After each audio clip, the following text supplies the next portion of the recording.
रघुनाथा, मात पिता गुरुना वही माता, मात पिता गुरुना वही माता। आयस मांगी करही उनका दा, आयस मांग करही उनका दा, एक चरित मन राजा, एक चरित हर्ष मन राजा। विश्वामित्र महामुनि ज्ञानी, विश्वामित्र महामुनि ज्ञानी, बसहि बिन सुहा सब जानी, बसहि बिन सुहा सब जानी। रात काल उठ के रघुनाथा, रघुनाथ का मतलब होता है रघु नाम जीव, जीव के स्वामी, जीव मात्र के स्वामी। माधुर्य में रघुनाथ नाम, रघुकुल के नाथ। ऐसे नाम ये उनके लिए जो छोटे छोटे बच्चे हैं उनके लिए विशेष रूप से अपने उठो तो अपने माता पिता को प्रणाम करिए। रात काल कौन किया है? नाम किए, परमात्मा के, ब्रह्म के। मात पिता गुरु नाम श्रेष्ठ, गुरु नाम बड़े, गुरु नाम गुरुत्व वाले। ऐसे गुरु के चरणों में प्रणाम। माता पिता के चरण स्पर्श करना चाहिए। सिखाइए अपने बच्चों को, सिखाइए। माताएं विशेष रूप से सिखाए बच्चों को। उठो तो पहले प्रणाम करो, शिष्टता आएगी, एक सहजता आएगी। नहीं तो रामायण आप लोग पाठ करते होंगे, माताएं बहुत बार पाठ कर ली होगी इस जीवन में, लेकिन अपने बच्चों को संस्कार देना इसी का नाम है। उनसे कहिए, संकोच करेंगे, एक दो दिन में वही संकोच उनकी दूर नहीं होगी। याद दिलाइए, प्रणाम करो आकर, सहज हो जाएंगे। बालक में यदि बाल्य अवस्था में संस्कार पड़ जाता तो मिटता नहीं। हमारे साधु साई में अभी भी ये परंपरा है कि लोग उठते तो अपने बड़ों को प्रणाम करते हैं। महाराज जी लोगों को प्रणाम करते हैं, बड़ों को प्रणाम करते हैं। तो इस तरह करना चाहिए, इससे परंपरा है, ऋषि परंपरा है। तो राम जी प्रातः काल उठ के रघुनाथ, प्रातः काल सवेरे जगना। प्रातः काल का मतलब सूर्योदय से पहले जगने का। प्रातः काल बच्चों को बताइए, जी बोलने के लिए सिखाइए। लाड प्यार करना परम धर्म है, लेकिन उनके साथ थोड़ा कुछ इस तरह भी वार्ता करें जो उनके जीवन में आगे लाभप्रद हो। यदि कोई साधु नहीं तो ऐसा होता है, पहुँचते तो लोग कहते नहीं महाराज जी आए प्रणाम करो, बच्चा प्रणाम नहीं करता है। और यदि माता पिता को प्रणाम करना सीख जाएगा तो सहज में कर लेगा, इससे परेशानी नहीं होगी। इसलिए प्रणाम करने के लिए सिखाना चाहिए। और कवि गोस्वामी तुलसीदास जी महाराज अब जो कह रहे हैं ये भी सुनना है हम आप सबके लिए, हम उम्र के लिए भी। कवि गोस्वामी जी कहते हैं, भैया आयसु मांग करहि पुर काजा, आयसु नाम आज्ञा। अब विचार लिए ये कि हम आप अपने माता पिता की आज्ञा मांग करके कार्य करते हैं कि नहीं करते। मांग कर करना चाहिए। आयसु मांग, आज्ञा मांग कर। माता पिता को भी चाहिए थोड़ा छूट दे, बच्चों को छूट देना चाहिए। बच्चों को बहुत दबा करके यदि रखेंगे, नया बालक है, नया मस्तिष्क है, नया चिंतन है, नई सोच है, नया विचार है, उसके अंदर नई खोज हुई करेगा कुछ कोई चीज, तो उसे छूट थोड़ा देना चाहिए। और पुत्र का भी धर्म होता है कि अपने माता पिता से बैठ करके विचार करके कुछ करे, इससे परम लाभ प्राप्त होता है, शांति का। घर में किसी प्रकार कोई ये नहीं होगा कि अरे अपने मन से जो होता है मनमौजी करते। दुर्भाग्य ये है कि अब माताएं चाहती हैं कि मेरे अनुसार ही चले, बहू चाहती है कि नहीं मेरे अनुसार ही चले। अरे एक कम से कम दोनों समझौता करें, दोनों विचार करें। अगर माँ पुरानी है तो वे भी सोचे कि हमारी बहू यदि ठीक है, समझदार है तो छूट दीजिए, आप करो, सरकार भी 60 के बाद रिटायर, 60 वर्ष के बाद रिटायर, 60 वर्ष के बाद रिटायर हो जाए, स्वतः रिटायर। यदि कोई करे तब रिटायर हो। फिर आप भजन करिए, राम नाम लिखिए, आसपास में घूमिए, थोड़ा हलचल लीजिए, बच्चों के साथ प्रेम करिए, ये करना चाहिए।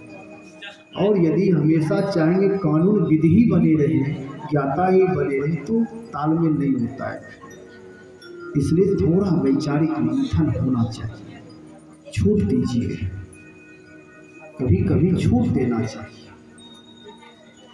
देखिए चरित हर्षै मन राजा, पुत्र का यदि कोई कार्य हो तो पिता प्रसन्न हो रहे हैं कि नहीं हो रहे हैं, ये भी विचार। यदि मेरे कार्य से माता पिता दुखी हो जाए तो ये कार्य उत्तम नहीं होगा। यदि हो सकता है 100 में एकाध कोई ऐसे हो जिनका स्वभाव ही ऐसा है कि वे हमेशा नाराज रहे या कुछ करने देने के लिए ना चाहे, तो एक अलग बात है, कहीं कहीं परित्याग करना पड़ता है। परंतु सब माता पिता ऐसे नहीं होते। छूट मिले और पुत्र भी ये देखे कि मेरे कार्य से, मेरी क्रिया शैली से, मेरी भाषा से, मेरे व्यवहार से, मेरे विचार से माता पिता खुश हैं अथवा नहीं। यदि खुश है तो ठीक है, तब वे राम कार्य है। यदि खुश है तो राम कार्य है, यदि नाराज है तो ठीक नहीं, फिर वे राम कार्य में। राम कार्य मतलब ये नहीं केवल मंदिर में पूजा घंटी डुलाना, या राम कार्य मतलब शुभ कार्य, मांगलिक कार्य, हितकारी कार्य, परिवार के लिए, समाज के लिए, बच्चों के लिए, सब हितकारी। माताएं बच्चों के लिए भोजन बनाती है, बच्चों का भोजन मैगी बनाती है। अब ये हितकारी कार्य राम कार्य नहीं होगा, ये अशुभ कार्य है कि बच्चों को मैगी खिला रहे, उनसे टॉफी खिला रहे, चॉकलेट खिला रहे, स्वास्थ्य खराब हो जाएगा, बच्चे के दांत खराब हो जा रहे, नेत्र ज्योति जा रहे हैं। इसलिए ये खिलाने से प्रेम ये नहीं है, ये शुभ कार्य नहीं है, ये राम कार्य नहीं है। मंगल कार्य जिससे स्वास्थ्य भी ठीक रहे, विचार भी ठीक रहे। भोजन का मतलब हमारे आपके जीवन के लिए 3 चीजें उपयोगी हैं: भोजन, वस्त्र, आवास। भोजन उत्तम हो। भोजन उत्तम का मतलब हो सकता है कि आप जैसे आप उत्तम भोजन मतलब मान लेंगे कि मीठा हो बहुत, आदि आदि बाजार की मिठाई वगैरह नहीं। आपका भोजन स्वास्थ्यवर्धक है, स्वास्थ्यवर्धक हो, आप ये भोजन करें। और वस्त्र भी ऐसा नहीं कि ये कंपनी के ये पहनते हैं वस्त्र, भाई दूसरा नहीं चलेगा, नहीं। वस्त्र सही ढकने के लिए है, नहीं तो हमारे यहाँ तो अब एक और स्टाइल चली है भाई। अब वे है कि दर्जी और नाई, यही 2 व्यक्तित्व का निर्माण करते हैं।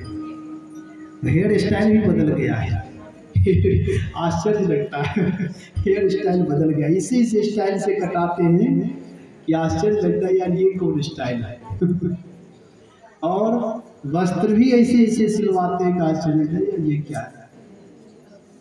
ठीक है, अपने विचार से आप लोग पढ़ें, लेकिन ऐसा नहीं है कि हमारी भाषा खराब हो और हम ये कर लें तो केवल लोगों को लगता है लोग मुझे बढ़िया हो जाए। बढ़िया इससे कह देंगे आपके वस्त्र ऐसे हो जाएंगे, या हेयर स्टाइल छिपकली बना लेते हैं, ऊपर सीधे छिपकली बना लेते हैं लोग। भैया ये क्या है? वस्त्र से व्यक्तित्व का निर्माण नहीं होता है। आप महान व्यक्तित्व बनिए।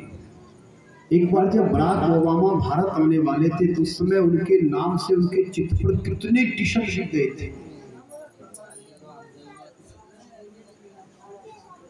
तो इस तरह हमारा आपका व्यक्तित्व हो कि हम आदर्श बन जाए, लोग अनुकरण करने लगे। ऐसा नहीं है कि हमारे हेयर स्टाइल हो जाएंगे, हमारे पास महंगी मोबाइल हो जाएगी, लोग कहेंगे अरे भाई महंगी मोबाइल है, सारी चीजें बैग में रखेंगे, मोबाइल बैग में नहीं जा सकता है भैया। और चक्के लोग टप्पेबाज भी निशाना बना लिए, आते हैं भाग जाते हैं, लोग चिल्लाते हैं।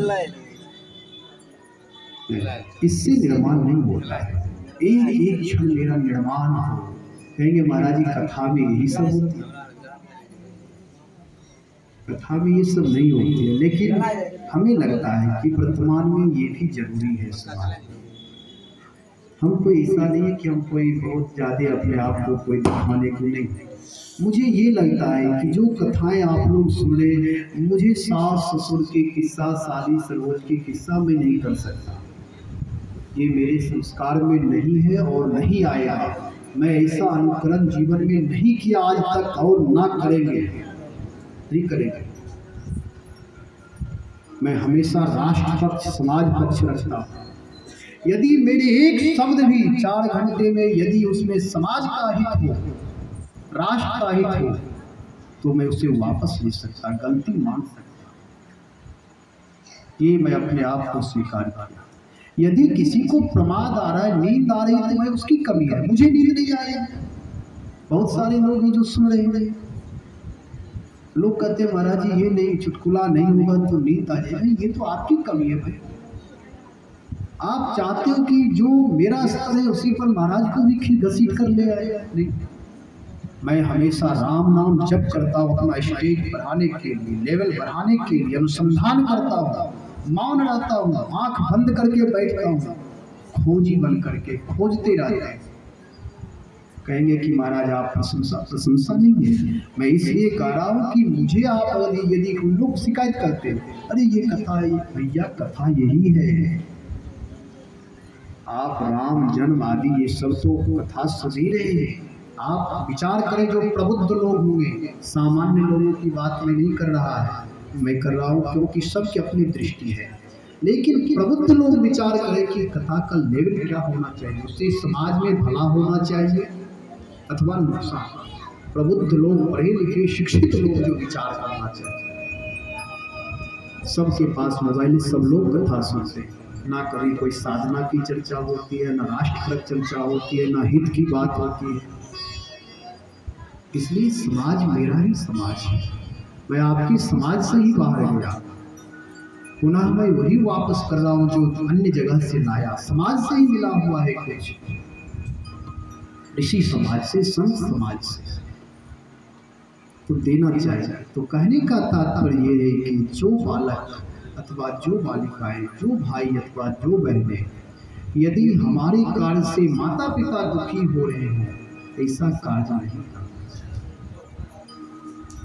यदि माँ पिता की आज्ञा के अनुसार कार्य करते तो राम कार्य हो जाएगा, शुभ कार्य हो जाएगा, मंगल कार्य हो जाएगा। और यदि समाज से अलग हो करके अहितकारी कार्य करेंगे, उससे अपना भी नुकसान, समाज का नुकसान, और 100 लोग कहने लगेंगे ये खराब है।